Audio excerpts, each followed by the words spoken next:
699 counting Doug here tonight. Big crowd, Sandy. And they've enjoyed a very, very good contest, and don't leave yet because it's by no means over. Rashudo out of the middle, but it went the wrong way. Olorential charges at James. He won't get him. Back to Rashudo again. Calthorpe chasing him. Baru kicks up towards half forward. Third floats in front and takes a very good mark. Yeah, this has been a terrific move by Kevin Sheedy. Obviously, you think most people would have said they have to get some marks in the forward part of the ground to win the game, but it was Matthew Robin in the third quarter that provided headaches for the Essendon team, and Hurd's gone back and been a very important player in this early stage of the last quarter. Here's Blumfield doing well to Lloyd, who's on centre wing. Plays on. Essendon into attack again, down towards Alessio and Co at half forward. Big Steve was a jumper, but he couldn't take it. The hand pass was very, very good. Here's danger. Lucas handled it like a hot potato. Want to get onto that left foot. Ricky Olorential can finish it off. 40 metres out, but he's wide and away to the left. 6 minutes left. Can they come back? Nick. Yeah, well, one would never deny the Adelaide Crows the way they've gone about their game tonight. They've certainly had a real red-hot go. And in the third quarter, they showed and typified what the Adelaide Crows are really about. They're out there to win this contest, and they're not out of it at this stage. Beckley, who goes round the outer side. So again, what do you think, Doug? I certainly agree with Mick. It's been a great contest, and the Crows are well in this game. Right, working with a couple of politicians. Wren goes towards Costa. Costa into the forward line. They need a mark here. The Cook, James, he couldn't take it. Sujai. Hurd's hand pass is okay to Barnard off to Calthorpe. But Bombers a little bit of breathing space again. He's been good Calthorpe, hasn't he? Up towards the centre of the ground. They all fall down except one. Ricky Olorential. Michael Long. Caught in his comeback game. Nigel Smart defends. They turn it over and back they go again. Tregenza on the outer side. Comes inboard to the Roo. He's forward of centre now. A worm burner to half forward is an absolute beauty to Sujai Cook. Cook is high. Well, his kick is anyway. And it's wide. And it's 1-1.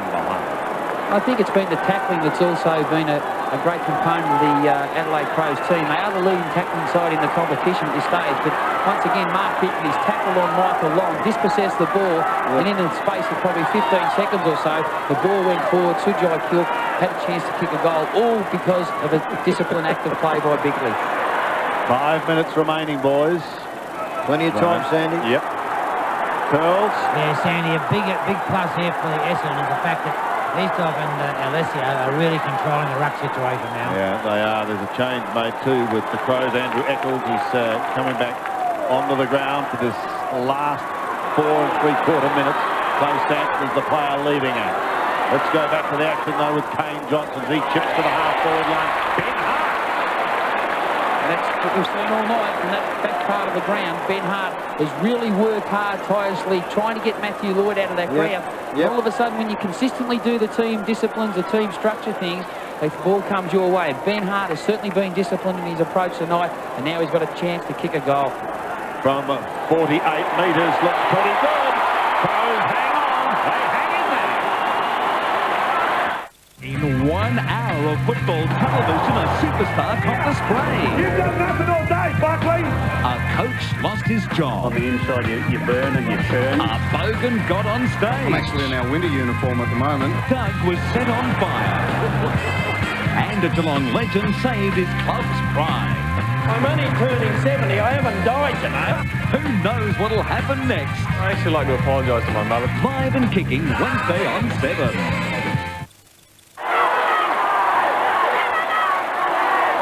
A thriller at Football Park. 4.5 minutes remaining. The Bombers by 2 points. They go forward again through Buick. Up towards centre half forward. Nigel Smart gets an okay bounce. And he defends well. Going to the outer side. Putting it out in front of Peter Vardy. Vardy is set upon by Solomon. And is going to be paid the mark. So the Crows looking for a big finish. Hurd and Robin could have been a shove in the back. The umpire says no play on. Robin does and he tumbles it forward. They're inside 50. A chance to score. Pouncing upon it. Out the back door. Rodney Jamieson, the forgotten man. He was ducked and then he's come back. And now he's kicked it behind. He went for the Adelaide check side on that occasion, Sandy. Maybe he was better off just straightening his body and having a drop punch shot for goals. We've seen just on the half-time break when James Tyson, from a similar situation, a little bit closer in with Rodney Jamieson, and kicked the drop punch straight at goal. Mix you at the goal square then. Go the goal square. A few minutes ago you said it's going to be sad because only one team can win this.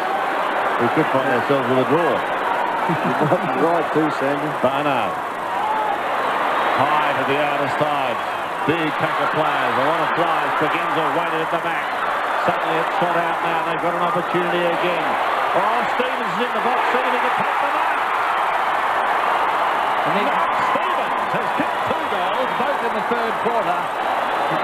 That's a kick I was trying to say about Jamieson. Just go to the goal square. But here, Hawke, also, I just don't think Darren Brewitt, he tried to reach to defend the ball instead of getting your whole body crashing through the contest. I think that's what you've got to do in the defending part of the ground. When it's a tight situation, you've got to really commit every ounce of body flesh towards spoiling the contest. Stevens for number 3. Listen to the roar if he kicks this. He has missed that. Well. Scores are level. This crowd of 40,000 is stunned. Sandy, ring the bell. Ring the bell. I'm not in charge of the bell. You start ringing a bell, you'll start fighting. Yeah, he would too. Hardwick to Buick. Scores level, under 3 minutes left. Darren Buick taking plenty of time. Just one of these sides needs any score at the moment to put their nose in front. Mercedes still in defence and still pretty deep in defence. Comes towards a congested centre wing. Wren, Eastor, Lloyd, they're all there. Hart slung to the ground with the ball. There'll be a bounce on centre wing. Yeah, this is a pressure situation. Probably it's a neutral part of the ground, right in line with the centre circle. It's interesting to see what side will actually probably try to separate from the contest, try to get weighted numbers to space. At the moment, it's pretty congested in there. It won't really sort of give any side an advantage. Eastor won it, but a good tackle by Wren gives Ormond Allen a chance to Rashudo. The Roo can just about seal it. 50 metres out, 46, he goes to home. They rise as one because he puts them in front. It's a behind. It's a behind with under 2 minutes remaining. That's power, isn't it? This is just a ripper of a contest. Look out, here we come again. Mercedes couldn't take the mark. Play on, says the umpire, and they do for a moment. Strength again from Rashudo. Then he gets a pat from Darren Buick. There's a gentleman leaving in front of me. If you're one of these 40,000, he must have a problem. Why would you leave now? Stevens, Vardy, they both fly. Time ticking away as James tries to get it over towards Eccles in the pocket. Carousella is there as well for Essendon. It's paddled away by Solomon, but straight over the line. They don't want it over the line. They want it up the other end of the ground. It's their last chance here, Sandy, for the Essendon side to get in front of you. Last opportunity for them. 1 minute, a little bit. Minute 20 to go, Hawke. Throw in. Left forward pocket almost for the Adelaide Pros. Here he is, Stevens. He's one of the men of the night. Flicked it out the back door, but there wasn't anyone there. Carousella tried the same thing. Costa has been fantastic. Still going. He gives the pass to Roderick. Roderick's head pass goes astray. But this is like rugby. They've surged it forward another 25 metres. And we've got 1 minute remaining. It'll be interesting to see. I think with only a minute remaining, I think you've just got to keep weighted numbers around this opportunity. Just keep it in tight. Knowing that there's a weighted numbers around it, very rarely will it advantage one team. And it's in your part of the ground. You're leading on the scoreboard. That's all you've got to do. Rodrin goes again. Oh, here's James. Well, another behind. There's nothing wrong with the behind, but it tells the story now that Essendon have got to whip it down the ground. They must score a goal. Must go long, Sandy, now. 46 seconds remaining, and Malcolm's giving that Chile a decent old workover. Solomon, they've got to go long and direct, and they need someone to take a mark. He's still at the back is Cockatoo Collins. The last roll of the dice. Down to 36 seconds. They've all got it inside 50, and it's pushed over the line by Kane Johnson. Throw in with 30 seconds. 30 seconds remaining.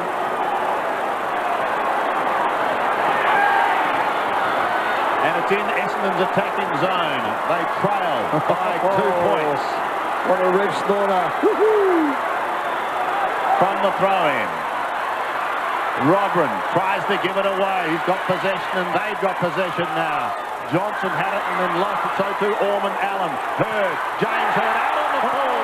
And that could just about spell the end.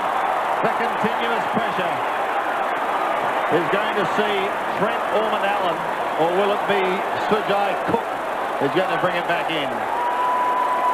They won't be in a rush with 17 seconds remaining. Trent Ormond Allen from the back pocket, kicks the centre wing.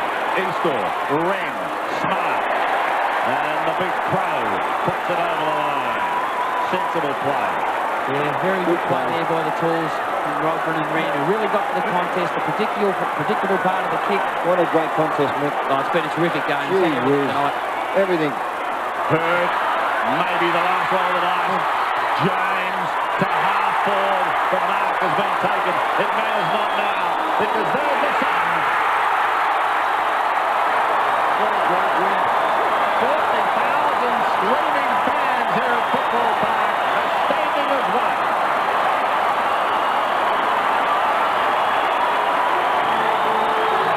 Well, they don't get much bigger for the home side than games like that. A loss tonight and the reigning champs were probably gone. But a win. And what a big win it is. And they're back. It's a win like that's handled it. Let's go down onto the ground. Curls has got Ben Hart with him. Thank you, Sandy. Well, Barry, you can't explain that, can you? Unbelievable that was. Just a real hard-fought battle all night. And just, I mean, our season was on the line with a few players out. It was just a great effort by the boys. You did find something up forward. Stevens in the second half gave you a little bit of drive there, and Rashido in the centre in the end. Rashido was great at the start as well, at full forward, giving us the contest. Then Steve-O grabbed a couple of goals, and just our hard forward in the middle there with Kimmy Costa as well, magnificent. Pretty proud, aren't you? Oh, magnificent that was. Well done, Sam. Back to you, Sandy. Thank you, Curls. Yes, you say a few players out. Benny Hart, Caven, Allen, Bassett, Jarman, McLeod, Bond, Liptak, Modra, Edwards. The list goes on and on. Yeah, that's certainly what relaunched your attack towards the 1998 season. A win like that.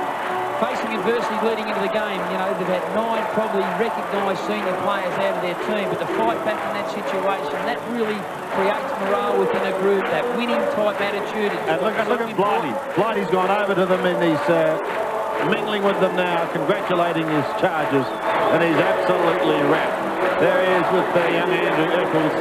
He gave them an absolute roasting at quarter time, and they have responded, boys, haven't they? Oh, Sandy and Mick, I tell you, it's been a courageous performance by the late Crows. As we've mentioned so many times tonight, all their superstars, they're great players out.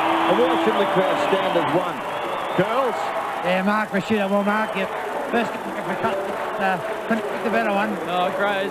That's what footy's all about, playing in games like when you're up and down all day and get the points at the end of the day. I guess Malcolm will be pretty happy with him. Oh, yeah, if we lost, he wouldn't have been, but we come out, won the game, which is probably going to set up the season now. We've got Collingwood next week over there, and I reckon we can give them a big shake as well. All the best, well done. Thanks. Thank you, Sandy. Thank you, Curls. And Mark Rashido's got a big job, as he said, next week. On the road, this was a must-win after they were languishing out of the 8. But they hang on now.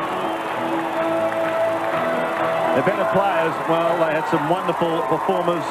Who did you like, Doug? I thought Brett James, as Mickey, we spoke before about Brett James' performance in the midfield was excellent. I thought Kim Costa, particularly in that first half, was outstanding. And then getting late in that game, he certainly put his body on the line, and that was the way Kim Costa certainly played today. I thought Tyson was very good. Peter Barty kicked 3 goals, was a very good player forward.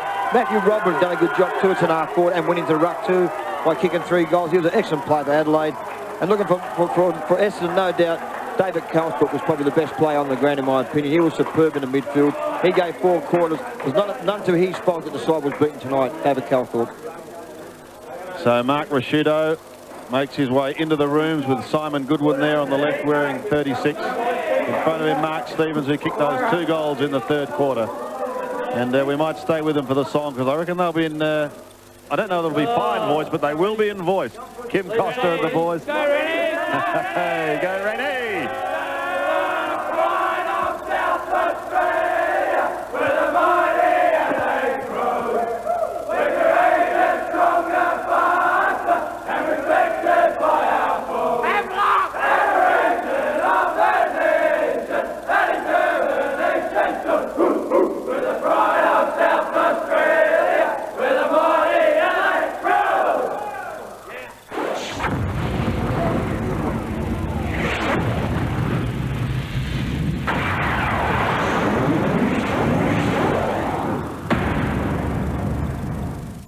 It's almost here.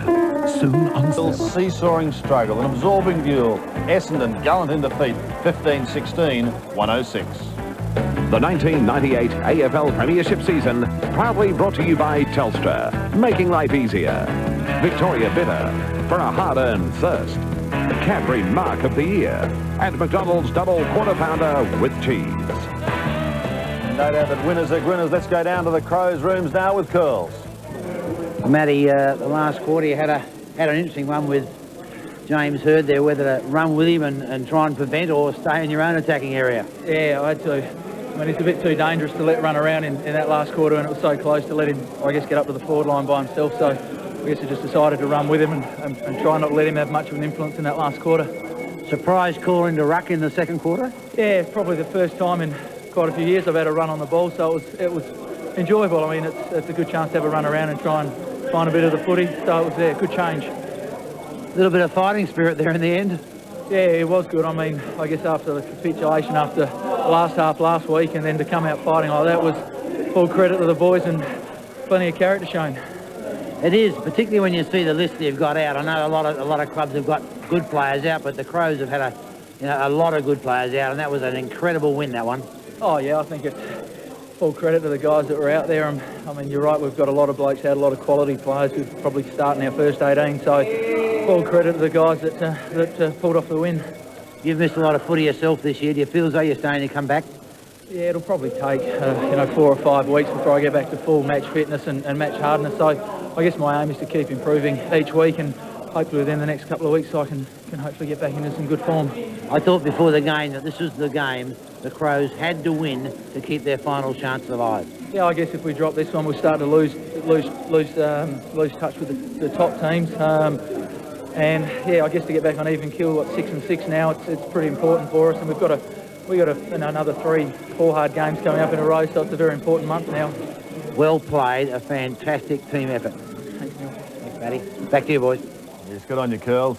Speaking there with Matty Robran. Let's have a look at some of the highlights, Dougie, and tell us about this fighting win, because I think that's probably the word that sums it up. Yeah, it certainly was, Sandy, no doubt. There's Mark Stevens, who played the first half in the back line, which was a big surprise for the Adelaide Crows. Went forward and, of course, kicked 2 goals for them. He was a very good player in their forward line. I thought Robin was good all night, matter of fact. Went into ruck and was good. Here's Mark Stevens again with his second goal over his shoulder.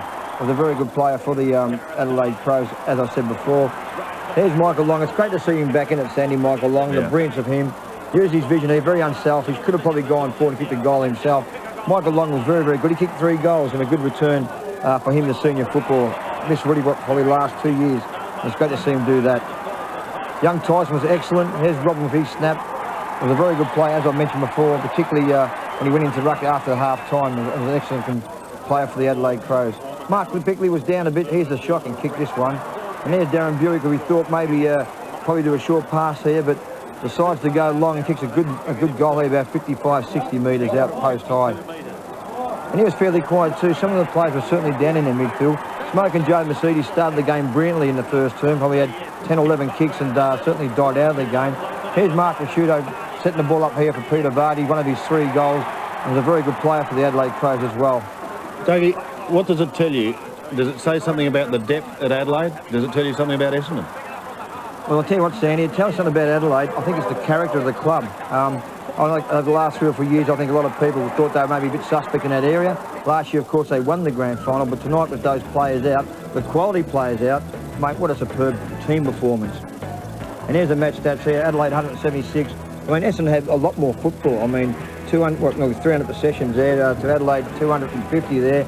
Inside 50, 62 to Essendon, 65 here. Centre clearance is 18-15. Adelaide at half-time was certainly way behind the centre breaks. and got back into it. Free kicks, 13-12. Sandy, as we said before, that's what football's all about, AFL footy, and someone had to lose, and it was Essendon, but it was a great game of football. And you don't want to brag, but you did tip them just about on... I did tip Adelaide. And every piece of media there is in the world. Everywhere I went, I was tipping Adelaide. And just had a call from Russia saying, well done, Dougie. We're going to take a break. More shortly from Football Park.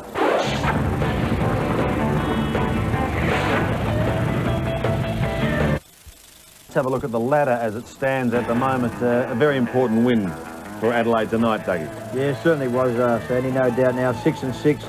Of course, Essendon now, they're on 6-6 as well, so it was a great win from them. They take on Collingwood next week, and Essendon have a big game at the MCG, West Coast Eagles, Sandy, so Adelaide, it was a huge performance, wasn't it? In the meantime, though, let's have a look at the games that are going to finish this round.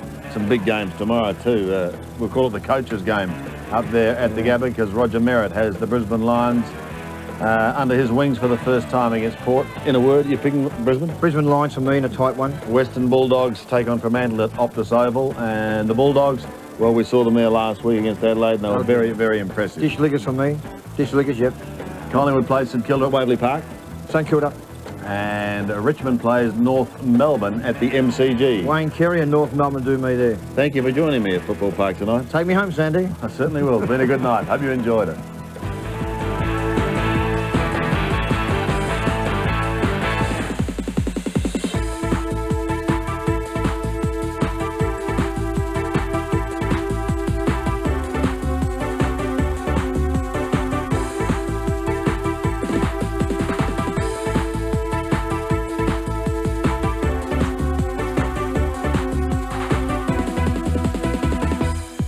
Yibbity yibbida, that is